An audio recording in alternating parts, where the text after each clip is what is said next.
Salut les filles, j'espère que vous allez bien. Je vous dis bienvenue sur ma chaîne et bienvenue à tous mes nouveaux abonnés. Je fais cette vidéo justement parce que j'ai eu des amis qui ont big shopé et qui ont eu beaucoup de critiques et je leur ai raconté mon histoire et grâce à ça, elles ont pu remonter la pente. Donc je me suis dit que pourquoi ne pas mettre en vidéo et comme ça, la vidéo pourra atteindre beaucoup plus de gens possible. Alors voici mon histoire. J'étais impatiente, vraiment impatiente pour reporter à nouveau mes cheveux naturels. Donc j'ai dû big shopper après 3 mois de transition. À ma grande surprise, après avoir big shopé, je ne pouvais pas me regarder dans un miroir et me trouver belle. Et les gens de chez moi ou de mon entourage ne me rendaient pas la tâche facile. Car ils me disaient à tout bout de champ, pourquoi couper ses cheveux aussi courts? Tu avais de beaux cheveux, pourquoi les couper aussi courts? Pourquoi n'avoir pas attendu beaucoup de temps pour pouvoir les couper? C'était une lutte au fond de moi. C'était vraiment une lutte au fond de moi.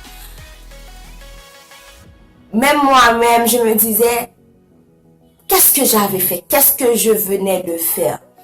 Le pire de tout ça n'était pas mon combat intérieur.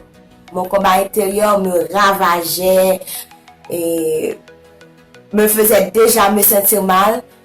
Et il y a eu une amie qui a été vraiment, je ne vous dis pas qu'elle a été vraiment méchante, qui m'a... J'étais invitée à une réunion. Et cette réunion était une réunion de groupe. Il y avait beaucoup de personnes à cette réunion. Et puis, en arrivant, en me voyant, il y a eu des gens qui ont commencé à rire de moi.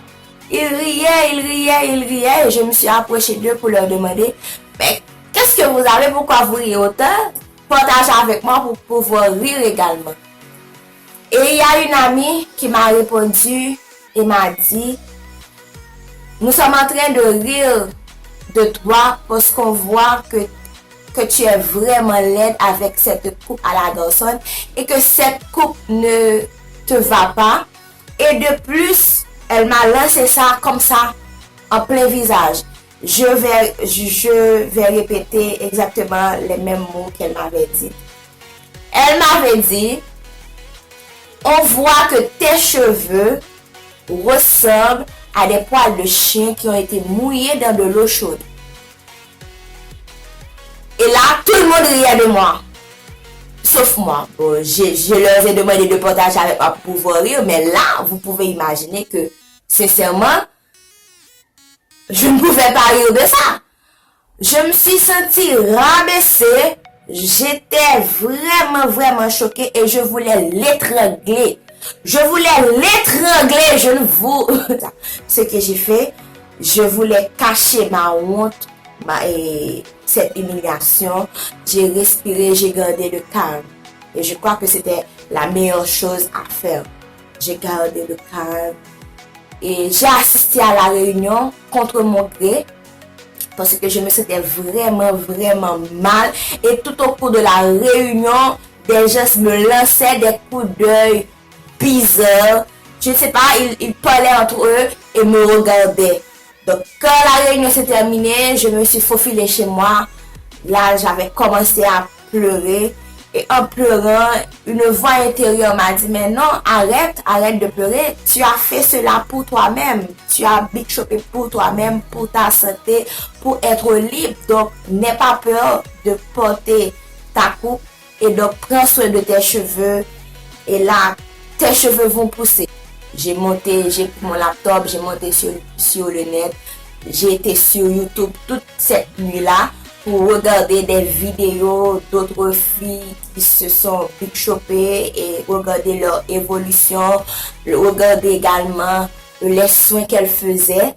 Et j'avais eu un max d'informations et je commençais à prendre soin de mes cheveux. J'étais motivée et cette histoire, c'est pour vous puissiez savoir que vous n'êtes pas seul dans ce combat et qu'il y a d'autres filles comme vous qui ont passé par là, qui ont eu des critiques, qui ont eu des moqueries à cause de leur big shop. Donc, ne vous découragez pas, il faut persévérer, il faut beaucoup de patience. Là maintenant, je suis à 10 mois de mon big shop, je vous montre un peu.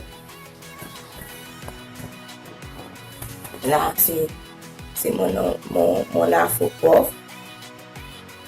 J'ai ça comme modèle.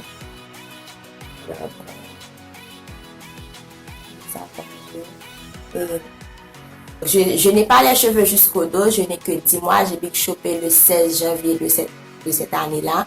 Donc je n'ai pas les cheveux au dos, mais je suis très satisfaite de ce que j'ai parce que je me suis battue beaucoup. Je faisais régulièrement mes soins. Qu'est-ce que je dis là? Je fais régulièrement mes soins. Régulièrement. Donc alors les filles, c'est mon histoire. J'ai été choquée, j'ai été humiliée, mais j'ai converti tout ça en ce que vous voyez là. Donc, il y en a tellement de filles qui me suivent, qui ont devenu naturelles à cause de mes cheveux. Quand elles voient ça, elles me disent, mais ouais, si toi tu as pu faire, tu as osé faire, moi également je peux faire. Et elles m'ont suivi. Et il y en a qui sont en transition, il y en a qui ont déjà chopé. Et ça me fait vraiment plaisir d'être une source d'inspiration pour mon entourage. Alors les filles, c'était tout. Je vous laisse avec une pensée de Confucius. C'est une pensée de motivation. Quant à moi, je vous dis bye bye. À la prochaine. Bye bye.